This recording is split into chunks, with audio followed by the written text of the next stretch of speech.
अपने पति का पता लगाती हुई रानी जब जंगल में आगे को बढ़ने लगी है, लेकिन दोस्तों अरे चारों ओरी नजर घुमावे, अपने पति को पतो लगावे,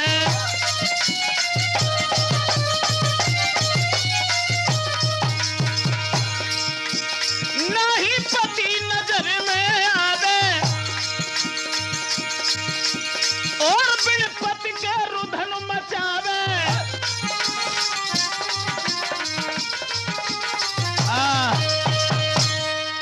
दोस्तों पति का पता लगाती हुई रानी जिस समय जंगल में आगे को बढ़ी है, लेकिन जेवर सिंह का जब कोई पता नहीं चला तो हृदय में एक बात गूंजने लगी, बिना पति के लौट के हाय कैसे भवन को जाऊं।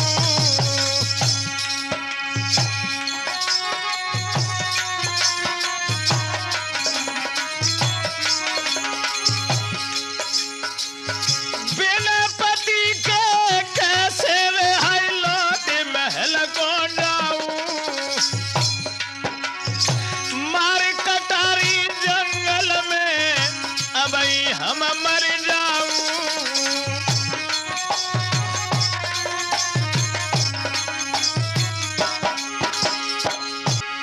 तो नारद भाषे चले स्वभाव के भले न देर लगाई, और कजरी वन में गोरखनाथ के पास पहुंच गए जाई।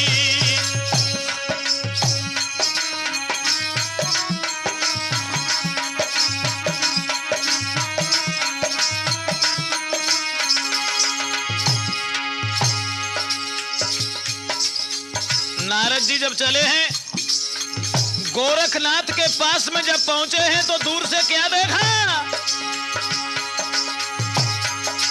जैसे से घोटी रहे भंगल सामे चंग पड़े दिखलाई पड़े दिखलाई। तब गोरखनाथ ने हंस के गिरा सुनाई, गोरखनाथ ने हंस के गिरा सुनाई।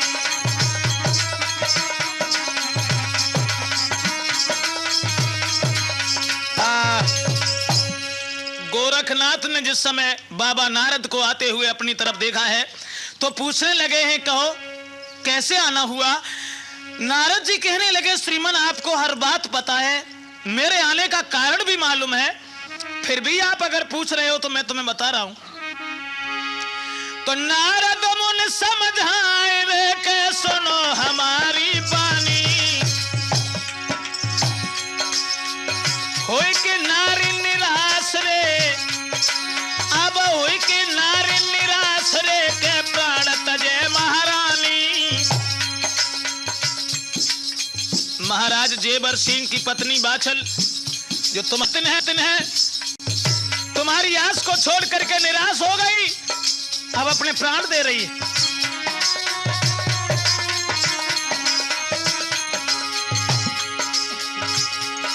महाराज करो रानी की पूरी आस, इतनी कह कि नारद जी तो गए विष्णु के पास।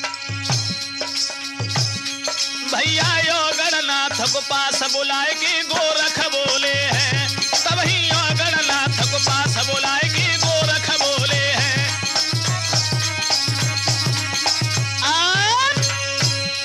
महात्मा नारद के ये वचन सुनने के बाद में गोरखनाथ ने अपने प्रमुख चेला ओगरनाथ को पास बुलाया और ये कहा कि लाला सुना है कि जेवर सिंह की पत्नी अपने प्राण दे रही। तो गुरु गोरख कहे चेला योगन सुनो, गुरु गोरख कहे चेला योगन सुनो, देर करने का मौका यहाँ पर नहीं।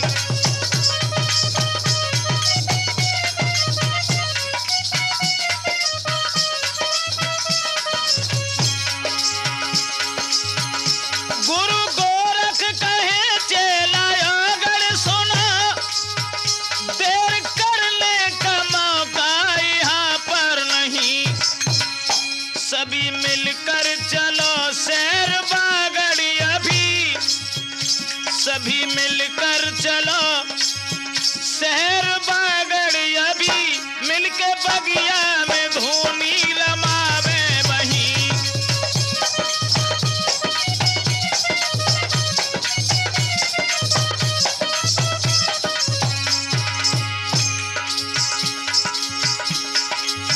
सुन के बातें सभी से आगे चले,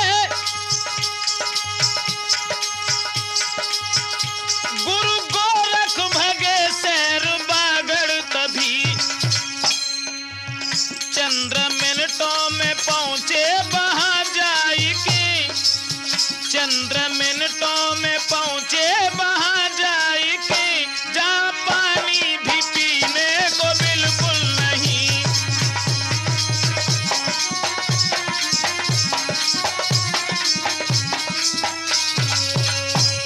महात्मा गोरखनाथ के कहने के आधार पर औगड़नाथ ने सब संतों को गुरु की आज्ञा सुनाई। तो 1400 चेला जब चले हैं, महाराज के नौलख बगिया में पहुंचने के बाद में सबने एक एक वृक्ष के नीचे अपनी धूनी लगा ली है और गोरखनाथ ने एक ऊंचे से टीला पर अपनी धूनी लगाई है। दोस्तों, इधर तो महात्मा गोरखनाथ पहुंच जाते हैं वहां बाग में, उधर आकाशवाणी हुई है कि महारानी बाछल तुम अपने बाग में जाकर के देखो, गोरखनाथ तुम्हारे बगिया में मौजूद हैं। अरे हारी थकी सफर की मारी, गिर पलंगा पे सोई गई नारी।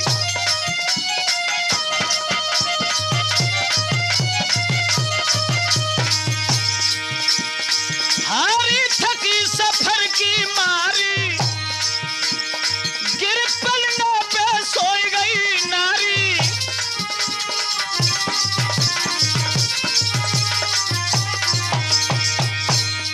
गुरु गोरख की याद बिसारी, भोर होत जगी महतारी।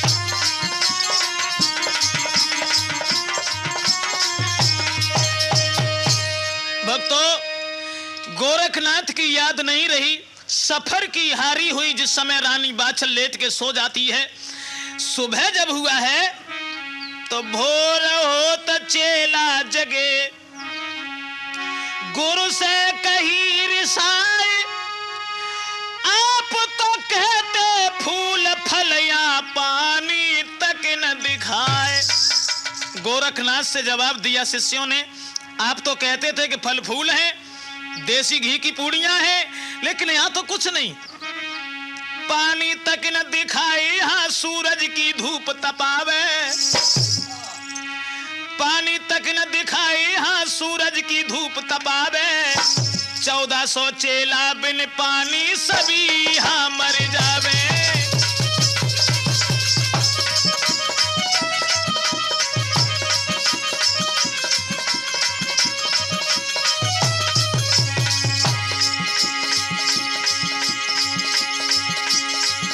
और औगड़नाथ कहने लगे, गुरुजी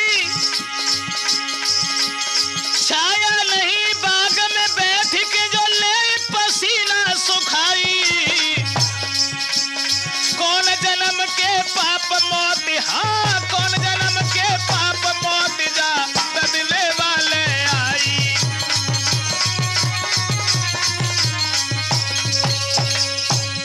औगड़नाथ ने कहा, गुरुदेव आप तो ये कहते थे कि वहां पर पानी पीने के लिए मिलेगा, बाग में सुंदर फल हैं, लेकिन यहाँ तो कुछ नहीं है।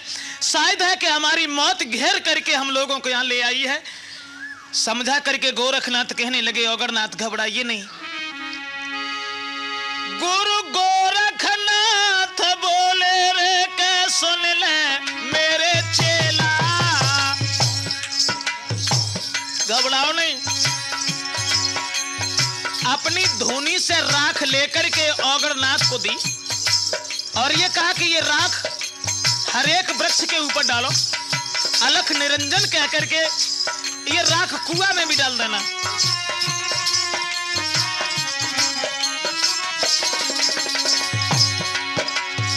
अलख निरंजन कह के राख डालो, न करो झमेला।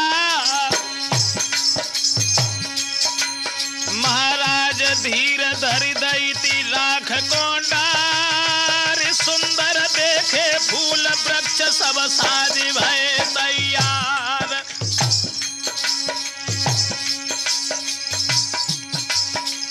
गुरु के कहने के आधार पर राख जब वृक्षों पर डाली है, वो बाग हरा भरा बन गया। औगड़नाथ को जो राख दी थी कुआं में डालो,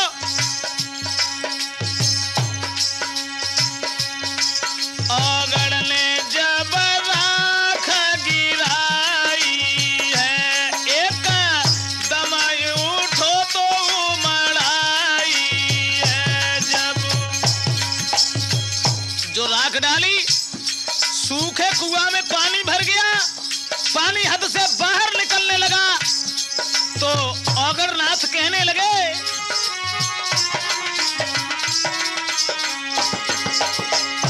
सौगंध गुरु की खवाई है, जइयो अपनी हद में आई है।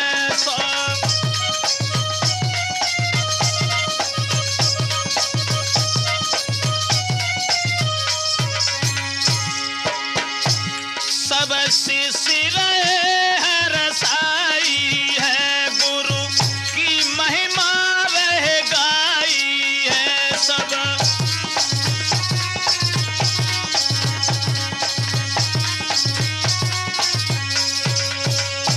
नौजवान साथियों, गुरु जी के कहने के आधार पर और जिस समय उन्होंने राख डाली है, कुआं में पानी आ जाता है, वो बाग सब हरा भरा बन गया। इधर महारानी बाछल की जो दासी थी, मूंगा दे बांधी चली, पहुंची बाग में जाए, देखा गुरु के संग में कोई चेला भस्म रमाए। हरी भरी बगिया लखी तो बांधी गई सिहाई, एक शिष्य से पूछ के तब लौट पड़ी हरसाए। दोस्तों, गुरु गोरखनाथ का पता लगाने के बाद में वो बांधी जब लौट करके चली है महल की तरफ, और महारानी बाछल के पास में पहुंच करके हाथ जोड़ बांधी कहे, सिद्धि भय सब काम, और खुश खबरी बतलाऊंगी, देव हमें इनाम। समझा करके कहने लगी, जिंदगी भर की आस तेरी पूरी हो गई। आज महात्मा गोरखनाथ 1400 शिष्यों को साथ लेकर के तेरे बाग में आ गए हैं, और बहन, जो बाग सूखा पड़ा था वो बाग हरा भरा बन गया। उसी समय महारानी बाछल जो थी, अरे रानी चढ़ी गई है अटारी, और बगिया में निगाह पसारी।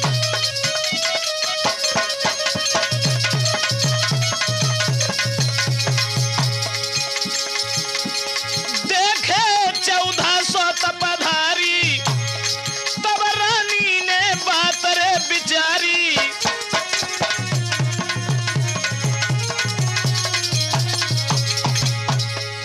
1400 शिष्यों को निहार करके महारानी बाछल बड़ी प्रसन्न हुई।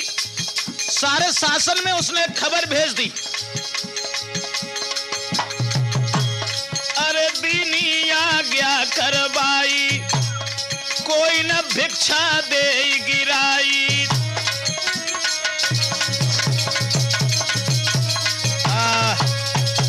महारानी बाछल ने अपने प्रजा के लोगों से यह कहा है कि महात्मा गोरखनाथ अर्थात उनके शिष्यों को कोई भी अपने तरफ से भिक्षा नहीं देगा। उसी क्षण सभी को एकत्रित करने के बाद में रानी के पास में रख दिया गया है। औगड़नाथ से कहा है इधर गुरु गोरखनाथ ने, बेटा कैरा गोरखनाथ के औगड़नाथ भी कौन जइयो, और बांझ के हाथ की भिक्षा रे मत लेके बेटा आइयो।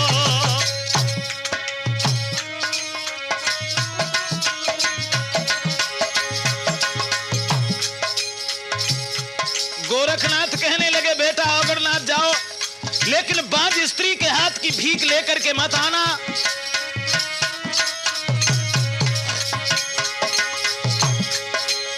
चले शिष्य हर साई नगर में जाए कि बचन सुनायो रे बचन सुनायो।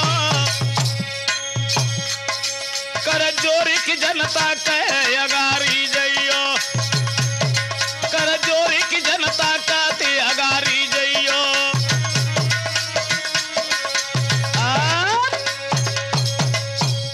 गोरखनाथ के कहने के आधार पर जिस समय शिष्य सभी भीख लेने के लिए जाते हैं, लेकिन प्रजा के लोगों ने भिक्षा नहीं दी और ये कहा कि हमारी रानी जो है उसी के दरबार पर तुम्हें भीख मिलेगी। अगरनाथ शिष्यों को साथ लेकर के वहां पहुंचे। रानी के महल के दरवाजे पर रानी के द्वारे आई आवाज लगाई। दोस्तों, गोरखनाथ ने कहा था कि बांझ स्त्री के हाथ का भोजन लेके मत आना। अगरनाथ भूल गए। भर मोती को थार के दासी आई। आवाज जब लगाई, हाथ में मोतियों का थार लेकर के दासी पहुंच गई। अगरनाथ कहने लगे, अरे दासी, ये मोती हमें नहीं चाहिए।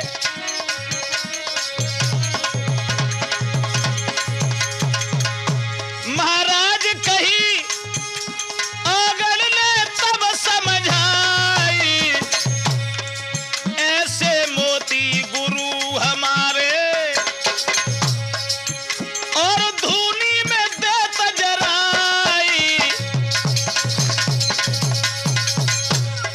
सुन के अगरनाथ की दास के बांधी फौरन बतरानी।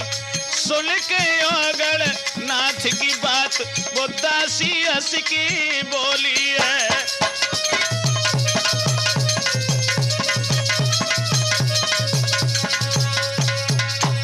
अगरनाथ कहने लगे, मोती जो लेके आई है, ऐसे मोती तो हमारे गुरुजी रोज धूनी में जला देते, हमें नहीं चाहिए। मुस्कुरा करके वो दासी कहने लगी, ओरे महात्मा, तेरी बुद्धि खराब है।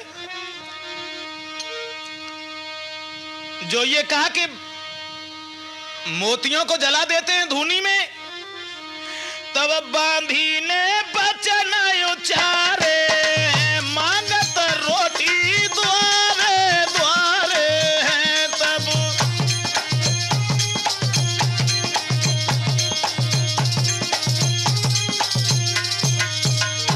कह रहे मोती रोज पजारे हैं, तो नहीं फिरते द्वारे द्वारे हैं। कह रहे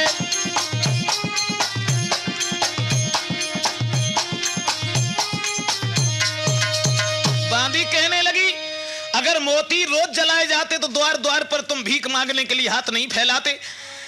ऐसे वचन सुनने के बाद में जब अगरनाथ ने सुना है कि जरा सी बात के ऊपर इतनी लंबी बात कह गई, अपनी झोली को जब हिलाया अगरनाथ ने वहां, तो दासी के सामने मोतियों का ढेर लग गया। दोस्तों, ये दशा निहार करके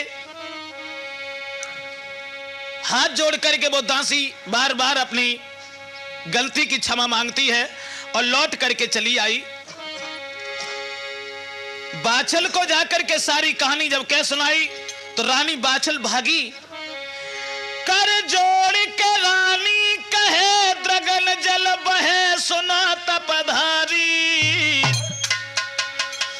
और करियो माफ कसूर रे के भूल हुई गई बारी।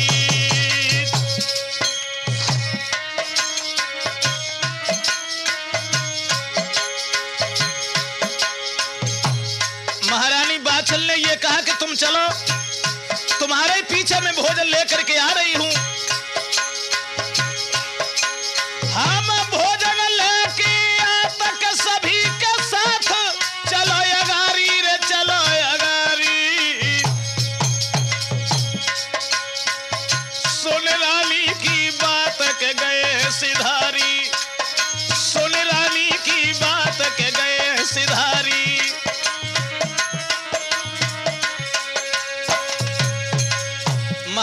बाछल ने जवाब दिया औगड़नाथ से कि तुम चलो, तुम्हारे पीछे में खाना लेकर के सभी के लिए आ रही हूं। औगड़नाथ शिष्यों के साथ में चले जाते हैं। इधर महारानी बाछल ने बड़ी सुंदर खीर बनाई है और खीर का कटोरा भरने के बाद में चली है। गोरखनाथ के पास में जब पहुंची है तो कर बारंबार प्रणाम, रे चरणन में शीश नवाया।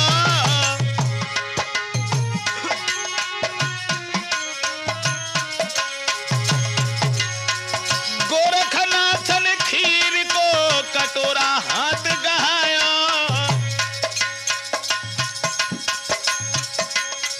खीर का कटोरा लेकर के औगड़नाथ से कहा कि इसे ले जाओ और सब शिष्यों में बांट दो। अब औगड़नाथ के ये समझ में आ गया 1400 चेला और जरा से कटोरा की खीर से सब लोग नहीं भर पाएंगे। महाराज रखी औगड़ ने तुरंत छुपाए, सब शिष्यन को खीर बांट दई, थके न तनिक घटाए। औगड़नाथ ने अपने हिस्सा की खीर पहले ही छुपा करके रख ली, लेकिन गोरखनाथ का ये कौतुक देखा। खीर सबको बांटने के बाद फिर भी घटी नहीं, उतनी बनी रही। महाराज गुरुजी मन में गए खिसियाए, लेके चिमटायो गढ़ के तब दीने साथ जमाए। वीरन भोजन करके बाछलते सब हंस की बोले हैं, अब तो भोजन करके बाछलते तब हंस के बोले हैं। खीर का कटोरा लेकर के 1400 शिष्यों में जब खीर बांट के रख दी है, लेकिन वो कटोरा खाली नहीं हुआ। उसी समय महात्मा गोरखनाथ ने कहा है कि बेटी अब तुम घर के लिए जाओ और थोड़े समय बाद लौट करके हमारे पास में फिर आना। लेकिन ये बात किसी से कहना मत कि गोरखनाथ ने दोबारा बुलाया है, तब हमसे तुम वरदान लेके चली जाना। लौट करके महारानी बाछल चली है भक्तों, तो रानी मन में खुशी, काछल सखी पास में आई और का गोरख ने कही देव बतलाई।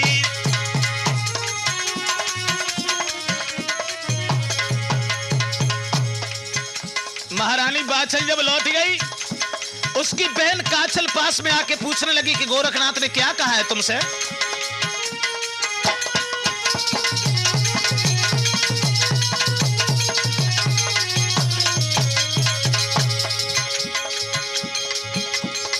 बाछल ने तत्काल के सबरो हाल दो बतलाई।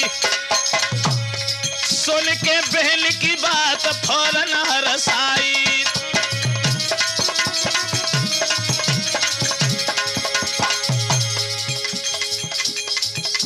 दोस्तों,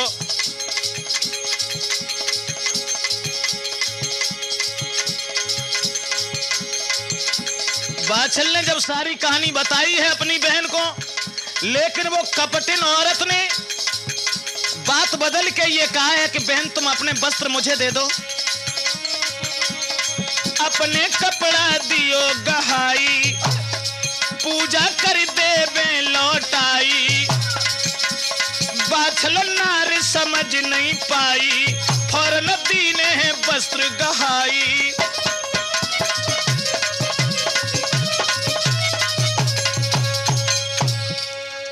बाछल रानी से जब काछल ने ये कहा है कि बहन हमारे वस्त्र तो भीतर रखे हैं, एक काम करो थोड़ी देर के लिए तुम अपने कपड़ा हमें दे दो, पूजा करके लौट करके मैं तुम्हारे वस्त्र तुम्हें दे दूंगी। बाछल ने नहीं समझ पाया और वो बाछल के वस्त्र पहन करके उसकी छोटी बहन काछल नौलख बगिया में गई, गोरखनाथ के पास में पहुंच गई। समझ तो गए गोरखनाथ की बाछल की बहन है, फिर भी उससे मना नहीं किया। समझ गए ये बाछल की है बहन पास में आई, फिर भी अपने हाथ से दुई दीने जबा गहाई।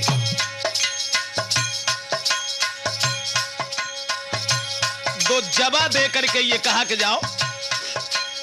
लेकिन गोरखनाथ समझ गए और ही कपटन, अगर तू कपट करके आई है,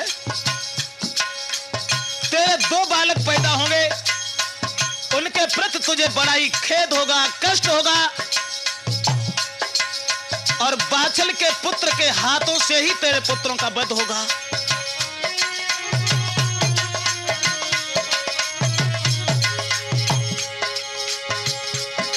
महाराज नारी को दीनों है समझाए, बाछल घर को गई के फौरन दए बस्त लौटारी। 1400 चेलन को गुरु ने हुक्म सुनाए दो है। अब तो 1400 चेलन को गुरु ने हुक्म सुनाओ है।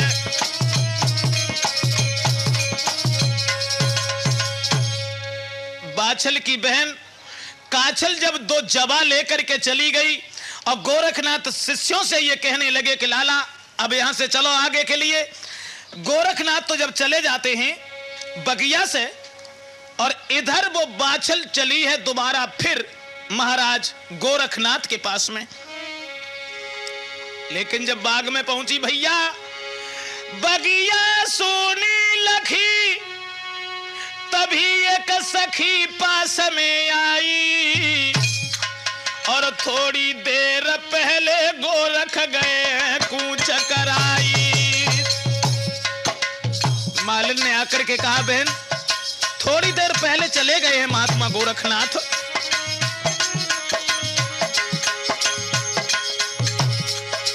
अरे घोड़ी दई दौड़ाई घेर ले जाए, सुनो चितलाई सुनो चितलाई। तब कई गोरख ले अब काहे को आई, कई गोरख ले अब काहे को आई।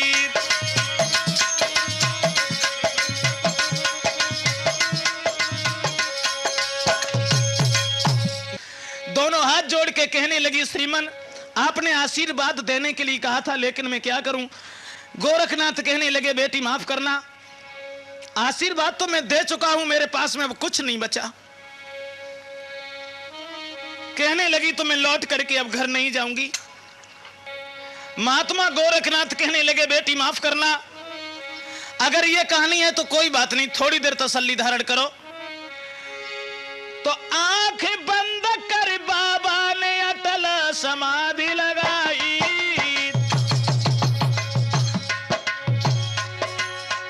अपने केसन से पतिव्रता झाड़ू रही लगाई।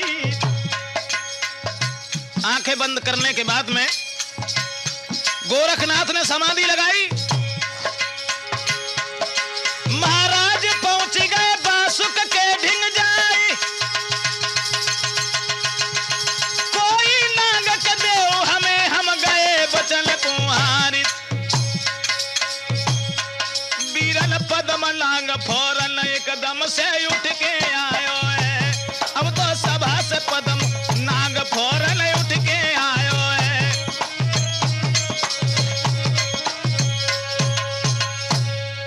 गोरखनाथ ने जाकर के महाराज बासुक से ये कहा है कि हमें एक नाग चाहिए, क्योंकि हम महारानी बाछल से वचन हार चुके हैं।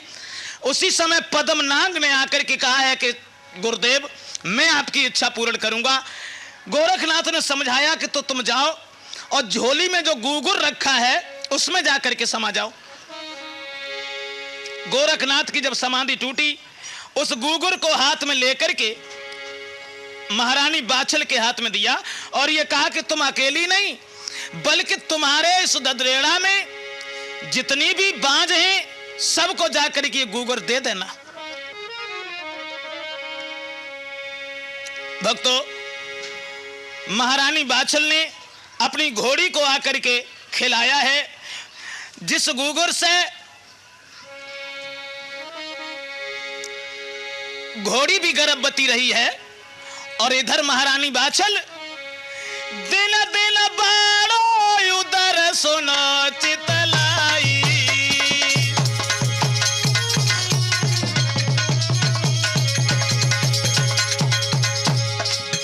महारानी बाछल के उधर में जब बच्चा आ गया को बात बताई। महारानी बाछल बड़ी ही दुखी हुई, अपनी सास से जाकर के समझाने लगी, मैया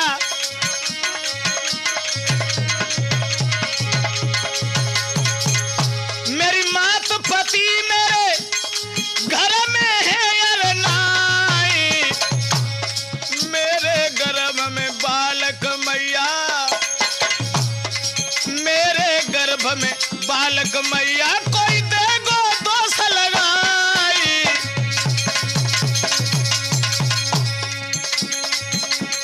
बीरन लहिल की गई रोई, तब सासु ने बहू समझाई है। मैया लहिल की गई रोई, सासु ने बहू समझाई है।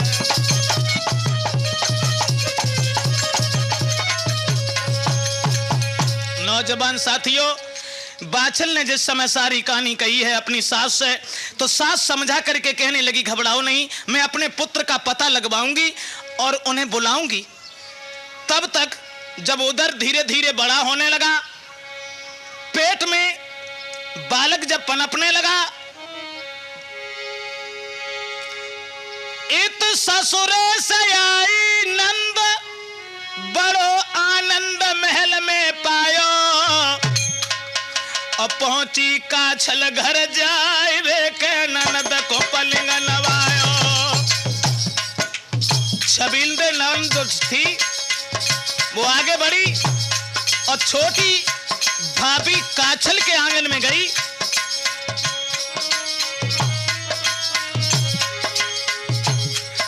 जन लई नंद बैठारी के आंसू डारी के बचन सुनायो, मेरी बहना ने कुल को नाम डुबायो।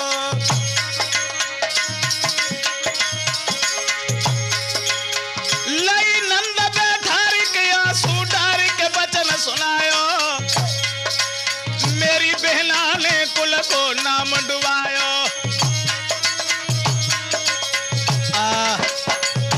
दोस्तों, अपनी छबीली ननद से सारी कहानी कही उस काछल ने कि बहन, हमारी बहन ने तो कुल का नाक बिल्कुल डुबा दिया है। सबसे बड़ी बात तो यह है, अरे तेरो भैया घर नाई, बाके गरबलो दिखलाई।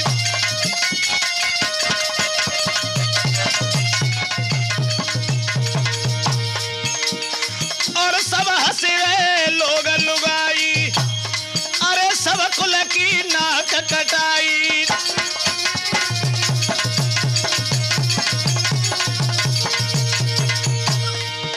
तब सुन के बातें काछल भाभी की, छबीली गई है क्रोध में आई। इत सोबत मैया है बाछल, जब तो झटक दुसाला लई है जगाई।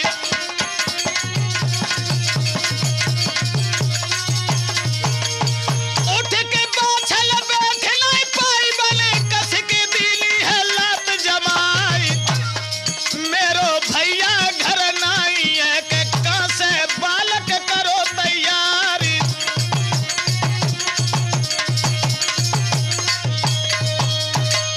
दोस्तों, आज वो छबीली क्रोध में आ गई और जाते ही जाते उसने बाछल के लात मारी और जवाब दिया कि मेरा भैया घर नहीं है, तू इस गर्भ को कहां से ले आई। सारी कहानी बताई है कि गोरखनाथ के आशीर्वाद से हमारे उदर में गर्भ है। लेकिन अपने पिताजी से जाकर के कहने लगी है, पिताजी तुम्हें नहीं पता है, छबीली के समझाए बबुला कट गई नाक तुम्हारी।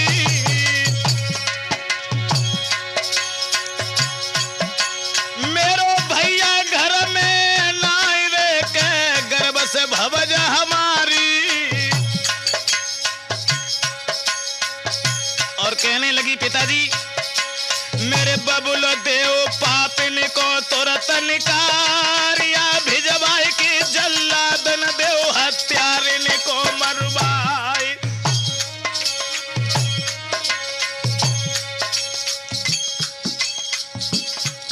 उमर सिंह से कहा है तुम हमारी भावज को घर से निकलवा दो। दो न मिली सलाह मिलाई है, जाई पीहर देव पठवाई है दो।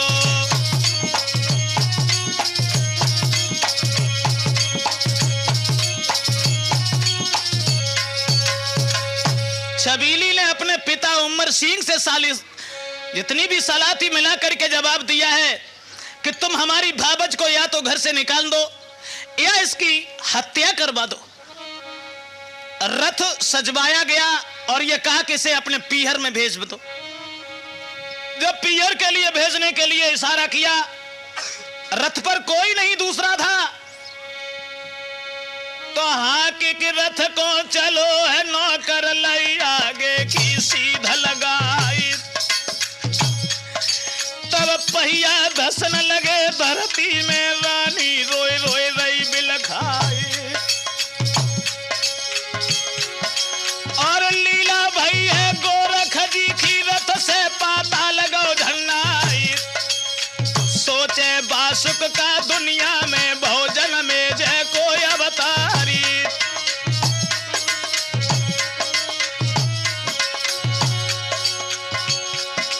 जिस समय वो रथ हाँक करके नौकर चला है भक्तों, महारानी बाछल को कुंवरपाल के घर छोड़ने के लिए रोती हुई रानी उस जंगल में जा रही है। लेकिन महात्मा गोरखनाथ की ऐसी कृपा हुई, रथ से जब पाताल हिल गया, बासुक ने तक्षक को भेज के कहा है कि जाओ, कौन है वो बहादुर, शायद है कि जन्मेजय का अवतार दोबारा हो गया। अपनी पत्नी को साथ लेकर के तक्षक चला और जाते ही जाते उसने बैलों को डस लिया। बैलों को डसने के बाद उस रथवान को भी खा लिया है। जब रथवान को खाया, इधर महारानी बाछल जो सो रही थी छाया में, तब पुनः रथवान और बैलों को जिंदा किया है। महाराज जाहर दोबारा फिर गर्म में आते हैं। सिरसा पातन गए आए न देर लगाई, अपनी माता को सारी बात बताई।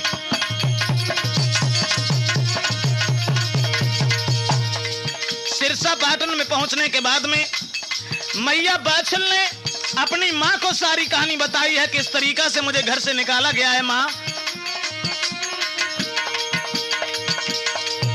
महाराज माता बिलख पड़ी घबराई, अपने पति कुंवरपाल को दीनों अवैध बताई।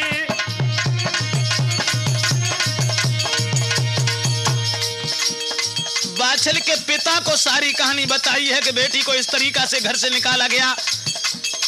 कुंवरपाल कहने लगे ठीक है, लेकिन मैं अपनी बेटी के ऊपर इस तरीका से विश्वास नहीं करूंगा। अरे नए पल की देर लगाई और लीनो है कुआ खुदाई, तामे भाला दे गड़बाई और बेटी को गिरा सुनाई।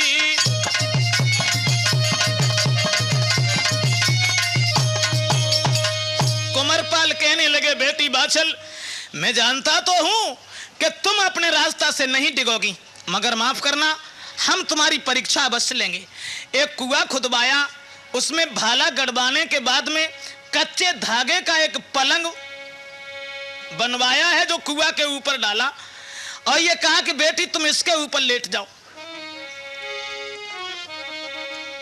बाछल की मां रो करके कहने लगी अगर बेटी को मारना है तो इस तरीका से बुरी गत से क्यों मार रहे हो। कहने लगे घबराओ नहीं, सुन ले मेरी सुता, तुम्हें नहीं पता दे समझाई। बेटी बाछल, कच्चे धागा के पलंगा पे तुम लेट के देव दिखाई, हमें विश्वास हो जाएगा।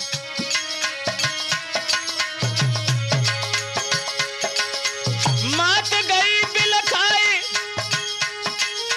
मात गई बिलखाई, लली हरसाई अगारी आई, कर गोरख को ध्यान लेट गई जाई, कर गोरख को ध्यान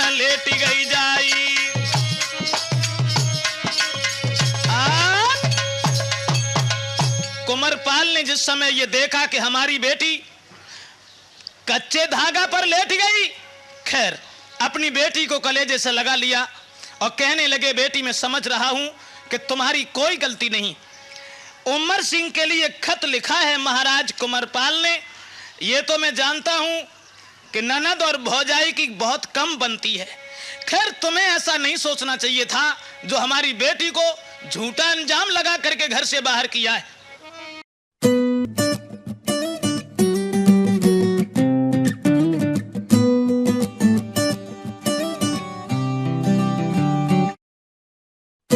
अपनी गलती पर पछताने लगे हैं इधर, और गर्भ में से गोगा वीर ने एक जौहर और दिखाया। गर्भ में से गोगा ने जौहर बांध दिखलायो, ननद छबीली और उमर के सर में दर्द बनायो। गोगा वीर ने गर्भई में से एक नाटक और दिखाया। छबीली ननद जो थी बाछल की, उसके और उमर सिंह के सर में दर्द बना दिया। महाराज दो घर में डकराते हैं, से न होई ना दर्द पछाड़े घर में खाते हैं।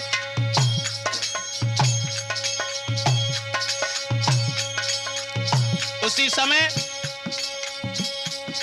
तब मन में हुई हैरान, वहां पंडित बुलवायो है, और जो कछ दिल को हाल भूप ने सबई सुनायो है।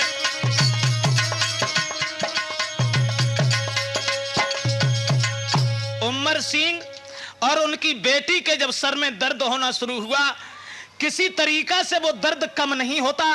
ब्राह्मण को बुला करके पूछा है, तो ब्राह्मण कहने लगे, माफ करना उमर सिंह,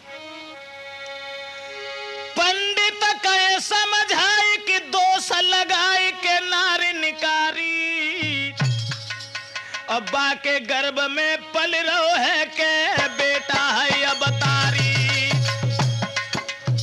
सब उसी का हाल है। उमर सिंह महारानी बाचल के गर्भ में अवतारी है।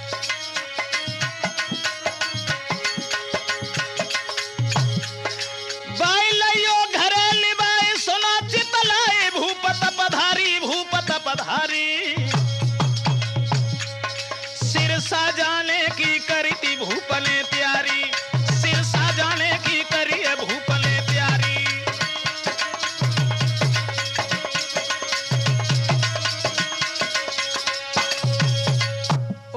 दोस्तों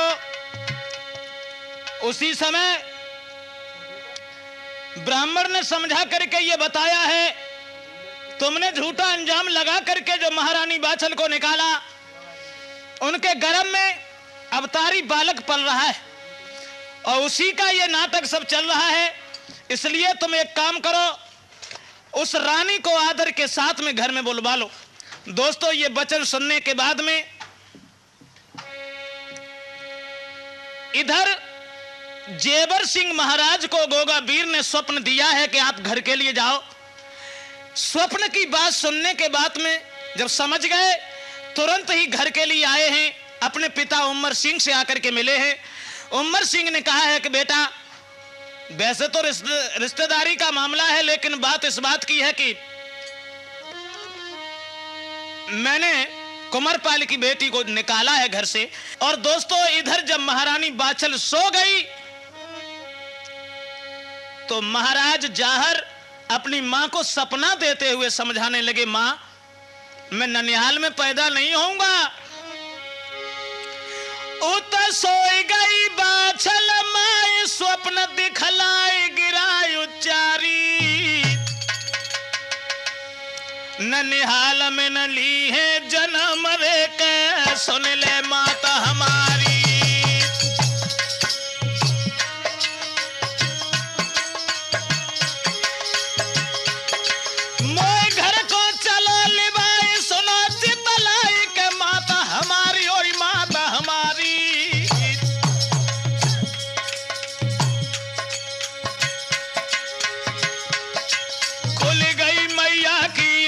सोच दिल भारी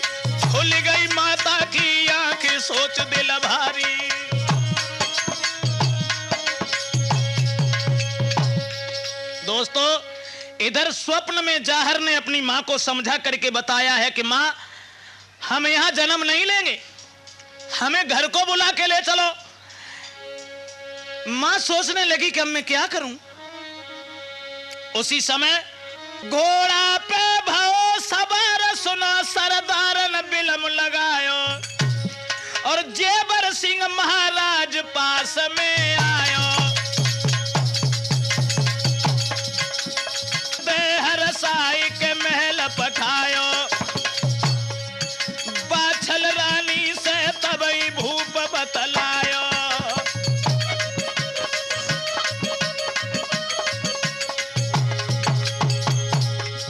जेबर सिंह को अपने साथ बुला करके ले गए संगली बाई हृदय हर साई के मेल पठायो। बाछल मैया से जाए भूपति बतलायो।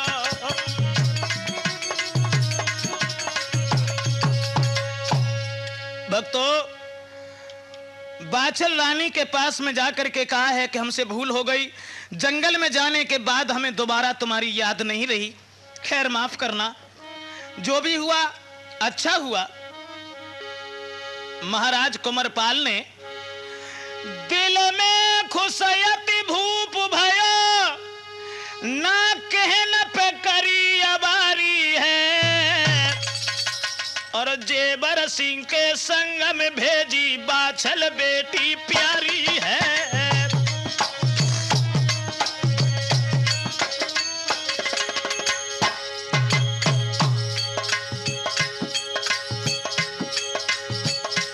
अपनी बेटी को महाराज जेबर सिंह के साथ में भेजा है।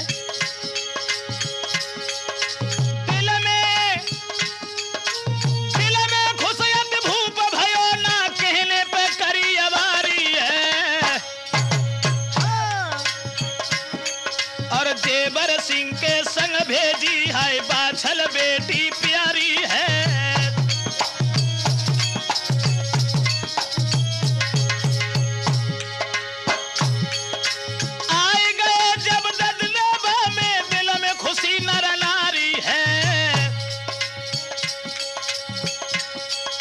घर में रानी रहने लगी, तुम सुनियो मित्र यगारी है।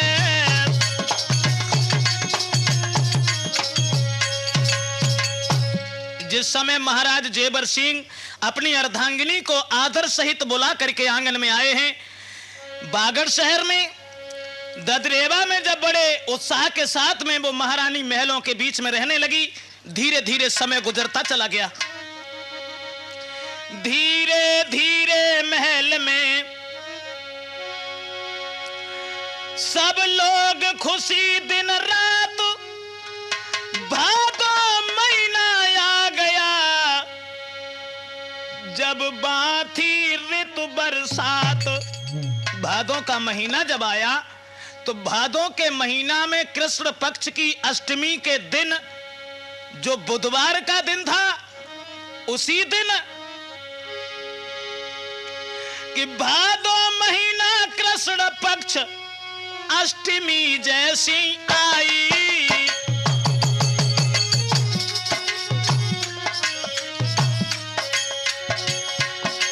बुधवार शुभ दिना की राति भय बलदाई।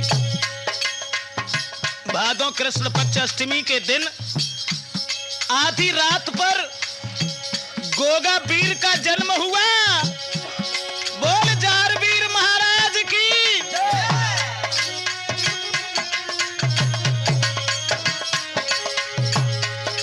महाराज बीत रही घर में जय जयकार,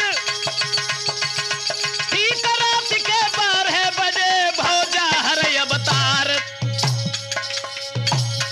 भूपति दिल में भारी खुशी, द्वार पे बजती बधाई है। भारी खुशी द्वार पे बजती बधाई है, भैया भूपति दिल में मगन द्वार पे बजती बधाई है।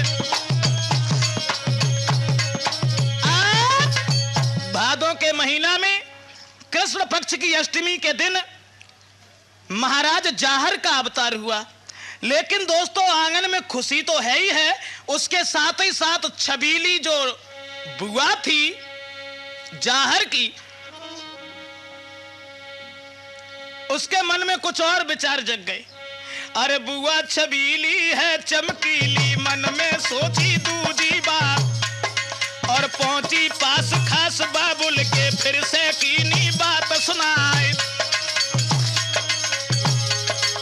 जन्मो बेटा है भाबज के, कलंक कुल में दो लगाए।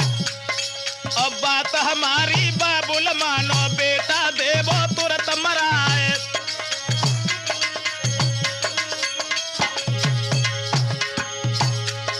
और हुई के सानो फिरे विवानो, सब कोई दे ताहिनो मार।